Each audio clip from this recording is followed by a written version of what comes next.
Nova was scrolling through her phone as she spoke. How much did he leave behind? It was shocking to hear her ask about inheritance so soon after Taylor had just passed away. You know, Dad worked at a pretty good company, right? I bet he saved up a decent amount. Nova's words were flippant, almost casual. Exhausted and tense, having barely slept, I sighed before responding. Taylor's parents are inheriting everything, so what we're getting is $0. But Nova just breezed through the conversation. What? That's such a waste. I wanted to use that inheritance to go to Raymond's concert. Are you serious? Taylor just passed away. Your dad just died. Why would you say something so awful? I can't believe I have a daughter like you. I yelled, overwhelmed by anger. Yet, Nova seemed unfazed. Then I guess I'll stop being your daughter. Bye-bye, fake mom. With that, she strutted off. I had never imagined she could be so devoid of empathy. All I could do was stand there, dumbstruck. Time passed, and one day, my phone vibrated. It was a call from Nova. That's right, today was the airing day. She must have seen it on TV. That's probably why she called in a panic. I understood, but chose to ignore the call. Yet, the ringing didn't stop.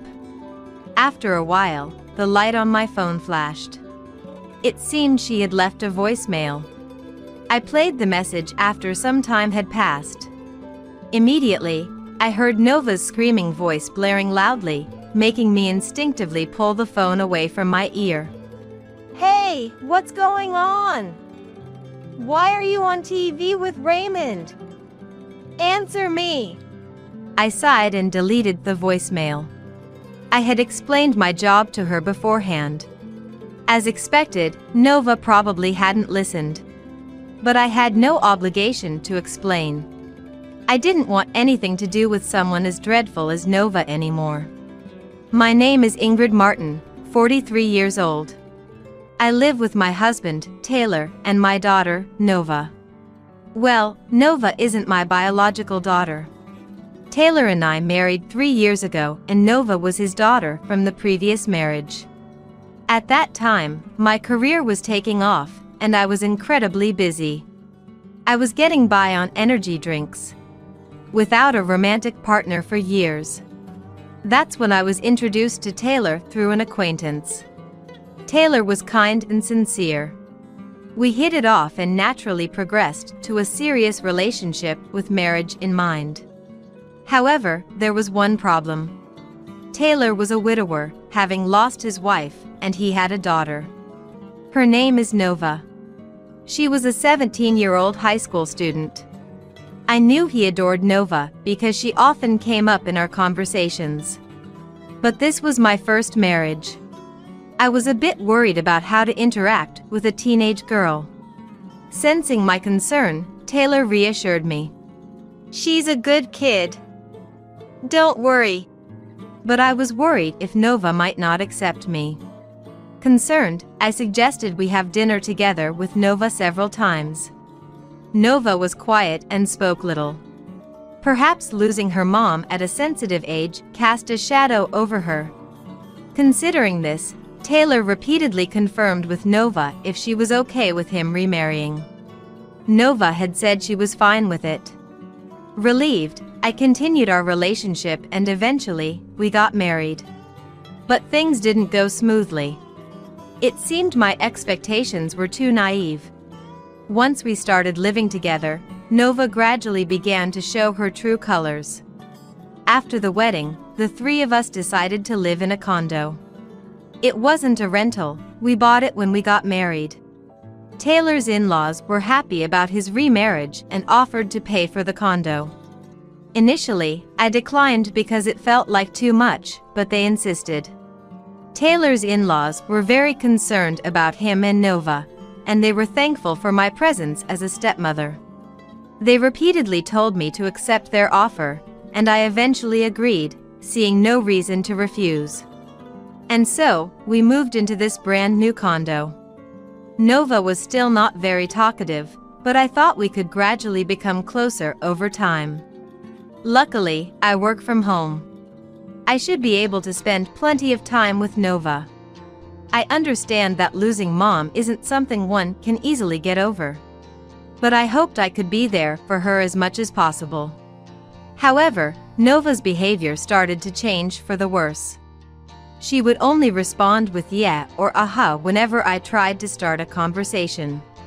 She was always looking at her phone, never making eye contact with me. Once, I asked her what she was watching, but she only replied, "ATB's concert." It seems ATB is a popular boy band among the youth. Nova was especially obsessed with a member named Raymond Thompson, owning a vast collection of his merchandise. Her room was filled with Raymond's goods, leaving no space to walk. I tried to clean up several times. But Nova would get angry and yell, "Don't come in." Confused, I talked to Taylor about it. Taylor answered sadly, "Nova has always been like this. She might seem indifferent, but she doesn't mean any harm. When her mom passed away from an illness, Nova was still in elementary school. She was deeply affected by it. Back then, she found solace in that male idol. And she still does. That's why I want to let her do as she wishes." I see. I thought it was a sad story. Nova never lets go of her phone, always looking at Raymond's pictures or videos. It must be her way of healing herself. But sometimes, I felt she was going too far. She wasn't studying at all, and her grades were terrible.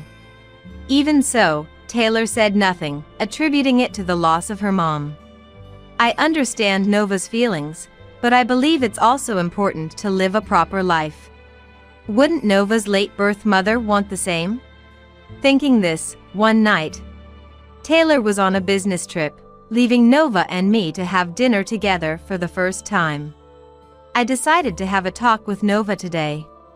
I wanted to have a conversation and hopefully get her to open up a bit. Gradually, moving from videos to engaging with a real person would be ideal, I thought. I put extra effort into cooking. But Nova, while eating, was glued to her phone watching Raymond's videos. She completely ignored anything I tried to say. Maybe she felt more relaxed without Taylor around. But, honestly, this lack of basic manners is unacceptable. If she continues this way into adulthood, she's going to have problems. I didn't hold back in addressing it. "Hey Nova, can we put the phone away during meals? Let's talk." But when Nova looked up, her face was full of anger. "What? I'm at a good part right now. Raymond is speaking. Don't you understand? Don't bother me." I was stunned by Nova's outburst. She was watching an ATB concert, and it was a scene where Raymond was speaking. After her tantrum, Nova glared at me, ate her food quickly, and locked herself in her room with her phone. I was shocked. Was it really worth getting so angry over? For the first time, I felt scared of Nova. But this was just the beginning of a nightmare. I couldn't have imagined the shocking events that were about to unfold. One weekday afternoon, my phone rang. It was from the teacher of the high school Nova attends. I paused my work to answer the call. "Yes, this is Martin." "Excuse me. Nova did what?" It was a call to alert me about Nova's behavior. Apparently, she had skipped school to attend Raymond's concert on a weekday. Nova had been absent frequently lately, and the teacher had been suspicious. Just when they decided to inquire about it with me, another teacher spotted Nova in downtown, returning from the concert. When asked about it, she easily admitted to having gone to the concert. I was dizzy with shock. Indeed, Nova had gone to Raymond's concert. But she was only allowed to go on weekends at the end of the month. Skipping school on a weekday was obviously not allowed. Yet, she had lied and skipped school. I apologized profusely to the teacher. This was unforgivable. I had to make it clear. In the evening, Nova came home. "Nova, can we talk?"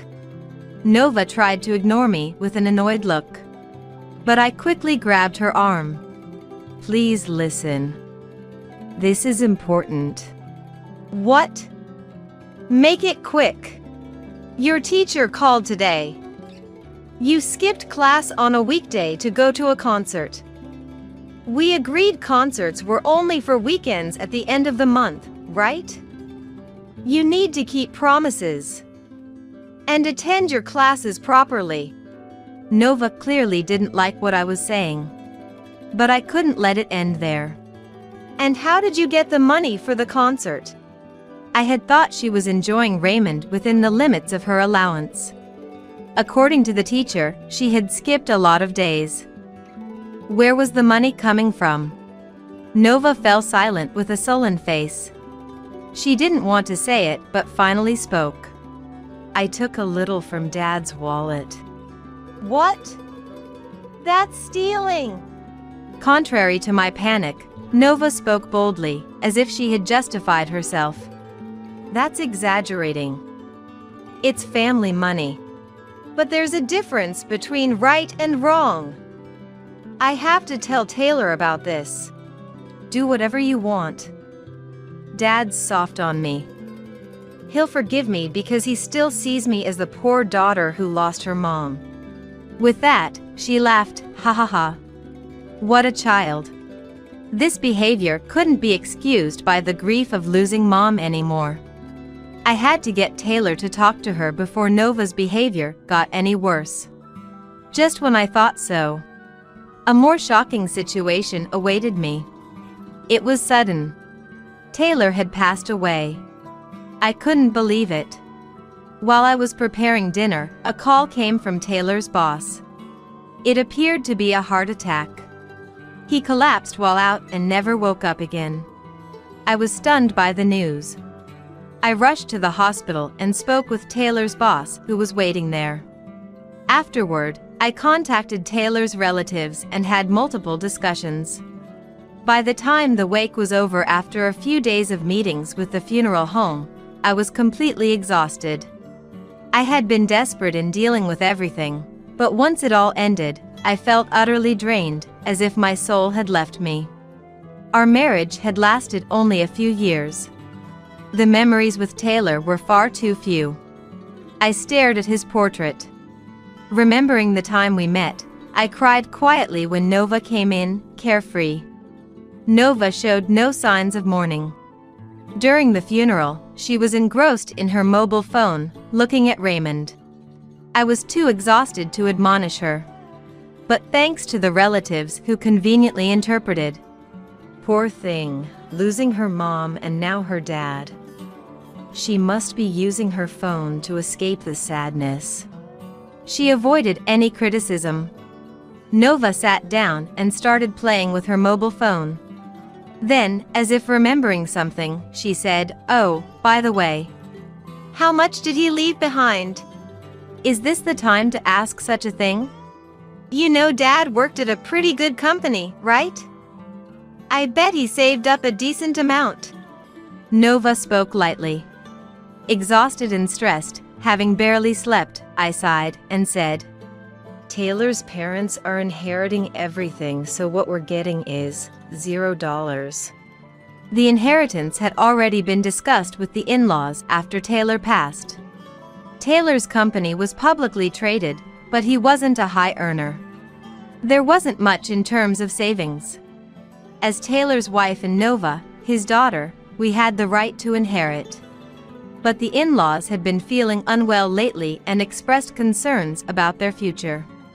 After discussions, considering they had contributed to the condo's purchase, we decided the real estate would go to me and Nova, and the money would go to the in-laws.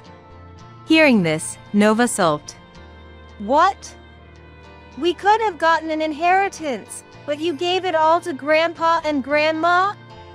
What a waste!" Grandpa and Grandma won't be around much longer anyway.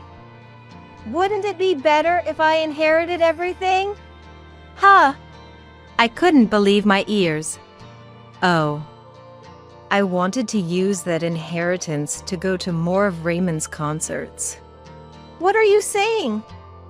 Taylor just passed away, your dad just died. And all you can think about is Raymond. Don't you have any respect for the deceased? I couldn't take it anymore. Does this child lack all compassion? Then, Nova dismissively said, "You're so annoying." That word made me pause. I did love Dad, you know? He always listened to me and gave me money. But he's gone now, so it can't be helped. His left-behind money is more important. And you're the same, right? Couldn't get married at a good age, so you settled for a dad with some money, even though he had a stepchild. You guys were only married for a few years, and I don't need someone pretending to be mom and acting all high and mighty lecturing me. I listened in shock to the harsh words thrown at me. Unbelievable. What is this child saying? Anger began to bubble up within me, and my body started to shake. How could you say such things? Do you not understand how much Taylor cared for you as he raised you? I can't believe I have a daughter like you. I managed to squeeze out those words, and Nova muttered, "So annoying," before throwing a parting shot. Then I'll stop being your daughter. Bye-bye, fake mom. With that, Nova left swiftly. This was Nova's true nature. She had no compassion for others. Focused on her idol despite just losing her dad. It was frightening to think she might not have any human feelings. Nova's actions afterward were even worse. She spread rumors among Taylor's relatives about how terrible a stepmother I was. The relatives unanimously took Nova's side. Such a terrible wife. Poor Nova, they said.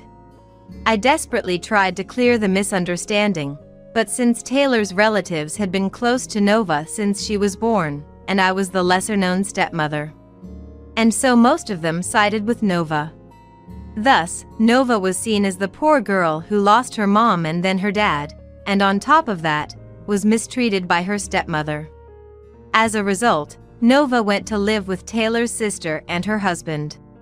Both Taylor and Nova left me. I was isolated in a large condo, alone. After the tumultuous days passed, I was utterly exhausted. Both my body and spirit were worn out. Yet, I had to keep working. Actually, working was better as it kept me from thinking too much. I had always worked from home, but fortunately, I had been getting more meetings outside lately. I decided to actively take on more work. I had scaled back a bit after getting married, but now I was single again. I resolved to accept more work. I reverted to being the workaholic I once was. Then, one day, my phone vibrated violently. A glance at the screen showed it was a call from Nova. That's right, today was the airing day. She must have seen it on TV. And called in a panic. I understood but chose to ignore the call. Yet, the ringing did not stop. After a while, the phone's light flashed. It seemed she had left a voicemail. After some time, I played the message. Immediately, Nova's yelling blared at high volume, making me instinctively pull the phone away from my ear. Hey! What's going on? Why are you on TV with Raymond? Answer me! I sighed and deleted the voicemail. I am a screenwriter. I work from home, and my original script was being turned into a TV drama. That's why I was appearing on a TV information show for promotion. At that time, the person I was having a discussion with on the show was Nova's admired idol, Raymond. It seemed to be Raymond's first appearance in a drama. And he was the lead. which had increased the attention on him. A special feature on Raymond was arranged, and as one of the drama staff, I was invited to the program. The conversation mostly revolved around behind-the-scenes stories of the production. Raymond struck me as a polite young man. He was very proper in his greetings and left a very good impression. It's truly unfortunate to have a fan like Nova among his audience. Nova, having seen the broadcast, persistently called me. She must have been wanting to ask what was going on. I had told Nova about my profession, but she hardly listened, always engrossed in videos. She probably only saw me as just a housewife who's always at home. But now, that doesn't matter anymore. I knew it would cause a fuss if she found out I was working with Raymond. I have no obligation to explain anything to Nova, who has ignored and insulted me so much before. Ignoring her resulted in many messages coming in, which I, of course, threw away without reading a single one. It's ironic how she suddenly clings to me for communication, having never tried to communicate before. Knowing Nova's true nature now, I decided I no longer wanted anything to do with her. A few days passed, and the persistent calls from Nova stopped. She must have realized I wouldn't respond. I felt relieved. With work winding down, I thought it'd be nice to relax with my favorite tea. As I was getting a mug ready in the kitchen, the doorbell rang loudly. It gave me a bad feeling. I quickly peeked through the door viewer. To my surprise, Nova was standing there. Her eyes burning with anger, a terrifying expression on her face. I know you're there! Come out! Why are you leaving me out, talking to Raymond? Of course, I wouldn't go out. But her vile words continued for a while. Hey, answer me! Nova hurled filthy insults and banged on the door violently. Eventually, her words even began to attack my character. Unbearable to listen to, and worrying about causing trouble for the neighbors. I clutched my phone and called the police. Soon after, the sound of a police siren echoed nearby. Hearing that, Nova clicked her tongue and quickly left. Her ability to flee was, as always, swift. Later, I explained the situation to the arriving police officers. The police said they would patrol around my house for a while. So I should be safe for some time. But if I'm still being loitered around, I might have to consider moving or staying in a monthly apartment temporarily. However, my priority right now is the drama script. I want to focus on this job until it's completed. That's right. I had been uncertain about the final twist. But suddenly, it came to me. I booted up my computer and started typing quickly. Time passed. Fortunately, Nova hadn't come to my house since then. She must have given up. Thanks to that, I was able to focus on my work, and the script was completed successfully. Today, I was supposed to visit the filming site of the drama. The climax was being shot at a park in the suburbs. After briefly greeting the production staff, I decided to watch the filming from the back. The actors seemed to be in good spirits as they got off the location bus. But Raymond, the lead actor, seemed to be lacking his usual energy. He appeared to be somewhat downcast. Was something wrong? Despite my concerns, the filming went on smoothly. This scene required extras, so there was a crowd waiting at a corner of the park. Suddenly, the area became noisy. Someone stop that woman! A shout was heard, and a woman emerged from the crowd. She made her way to where Raymond and the others were gathered, panting. Raymond! I've finally found you! Shockingly, it was Nova. Raymond looked perplexed at the sight of Nova, who was wearing flashy makeup and smiling.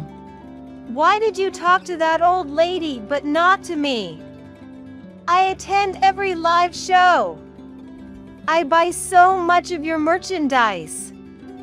Why won't you say anything to me after I've spent so much money? Nova was ranting nonsensically. In the next moment, security guards restrained her. The drama's production staff hurriedly moved Raymond away. Are you okay? Yeah. Raymond, looking pale, moved to the back with the other actors. I heard the staff gossiping. Raymond has been dealing with a stalker recently. A fan has been following him around a lot. I heard that too. She's been lurking around his house and following him on his days off. Really? Is that girl the one? Eager fans can be really scary. That's why Raymond hasn't been his usual self lately. Hearing this, I felt a chill run down my spine. Given Nova's recent behavior, I had a premonition she might do something drastic. The relentless calls to me, the verbal abuse when she came to my house. If she directed that obsession toward Raymond. Nova's love had twisted into stalking, tormenting Raymond without any hope of reciprocation. Her excessive attachment had distressed and cornered him. But of course, Raymond would never return Nova's feelings. Unable to hold back any longer, Nova had sneaked in as an extra to infiltrate the drama set. To take such actions. Beyond disgust, I even felt pity for her. I stepped forward and approached Nova. It was you, then. You. Why are you cozying up to Raymond? Raymond's place is next to Nova. I won't forgive you if you interfere. Even while being restrained by the security guards, Nova glared at me with a sharp look. I spoke to her calmly. Hey, how long are you going to do this? Are you not aware of how you're hurting the people around you, obsessed only with your own desires? Huh? Raymond is everything to me. I don't care about anything else. Don't get in my way, old lady. Enough! My words caused a moment of silence. Who would love someone who only thinks of themselves, with no compassion for others? Me not being loved? That's impossible. Take that back. With that, Nova started thrashing violently. She looked as if she might lash out at any moment. I sighed. So you don't understand, no matter what I say. You're the worst kind of person, unable to comprehend others' feelings. I don't want to talk to you anymore. Now and forever. After my words, Nova let out an inarticulate scream. In the middle of the park, people watched from a distance as Nova let out bizarre screams. Not a single person looked at Nova with pity. Instead, many seemed to view her with disdain. Even Raymond, upon seeing Nova, appeared utterly dismayed. Being looked at with such disappointment by the idol she adored must have been a lifelong scar for Nova. Soon after, the police arrived. Likely called by someone. Nova was arrested on the spot for stalking. She was quickly put into a patrol car and taken away. Even after the police car left, the scene remained chaotic for a while. Seeing Raymond, I couldn't help but approach him. I'm so sorry, Mr. Thompson. That girl is the stepchild of my late husband. I don't know what to say for causing such trouble. Raymond made a complicated face, but looked me in the eyes and spoke clearly. Mrs. Martin, please don't apologize. In this line of work, it's not uncommon to encounter fans who go too far. But not all fans are like that. There are many who support me, and for them, I refuse to give up. Let's make sure to complete this drama, no matter what. Right, I had been so preoccupied with Nova that I forgot what was truly important. For the fans who love this drama, our job is to do our work well. Yes, you're right. Thank you, Mr. Thompson. With that, Raymond and I smiled. Filming continued. This drama actually revolves around a protagonist, played by Raymond, who is troubled by a stalker ex-girlfriend. The climax involves a confrontation with the stalker, inspired by Nova's episode, which I expanded upon in the story. Raymond, portraying the protagonist, lecturing the female stalker. It mirrored what I had said to Nova earlier. If Nova watched the drama, she might feel as if Raymond, whom she loves, was rebuking her actions. I hoped she would truly reflect on her actions. I couldn't help but to pray. Following her arrest, Nova, still a minor, was sent to a juvenile detention center, leading to her dropping out of high school. The relatives who had supported Nova changed their stance after learning the truth. I can't believe Nova was so malicious. We're sorry, Ingrid. We misunderstood you. They apologized repeatedly. It was sad to be condemned, but they eventually understood. I felt a weight lifted from my chest, and my heart lightened. Taylor's sister and her husband eventually kicked Nova out after she returned from the detention center. Nova ended up working in a nightclub with accommodation. This time, she's infatuated with a host. It seems she's in debt on a level incomparable to when she was chasing after Raymond. I heard she's borrowing money from dubious lenders. I was disheartened. She must have watched the drama. Raymond's lecture didn't seem to resonate with Nova, passing her by. Nova seems to have a nature that can't live without depending on something. Losing her mom at a young age might be a factor, but her behavior only escalated, ignoring any advice. Eventually, she indulged in criminal behavior to fulfill her desires, getting arrested. Yet, her habit of dependency seems unchanged. It appears there's no hope for recovery. She's likely to spend her life unable to escape from the mire of her desires. The other day, while walking through town, I happened to see Nova returning home in the morning. She appeared to be drunk, her makeup a mess, presenting a terrifying visage. Moreover, she was muttering to herself, Why won't you look at me? After all I've done for you." Her eerie appearance made people around her instinctively avoid her. At this point, she probably can't stop herself anymore. An uncontrollable monster. That thought crossed my mind. All I can do now is to ensure I never get involved with Nova again. That's about all I can manage. Meanwhile, I've been busy. The drama was a success, with good ratings, strong DVD sales, and high streaming numbers.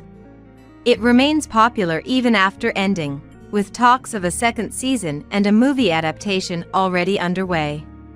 As someone involved in the drama's production, I couldn't be happier. Raymond, too, seems to have recovered his spirits. He had been troubled by the stalker, Nova, but now appears to have completely moved on.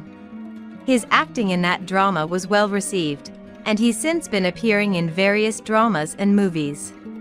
His career is flourishing, and his popularity is on the rise. New jobs have been coming my way one after another, and I'm thrilled, almost overwhelmed. My days have been more fulfilling than I could have imagined a while ago. In exchange, my personal life has become solitary, but I don't feel lonely. No matter what happens, my work supports me.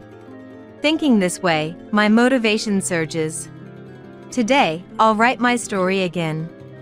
I opened the window to let in the sunlight, and I find myself smiling.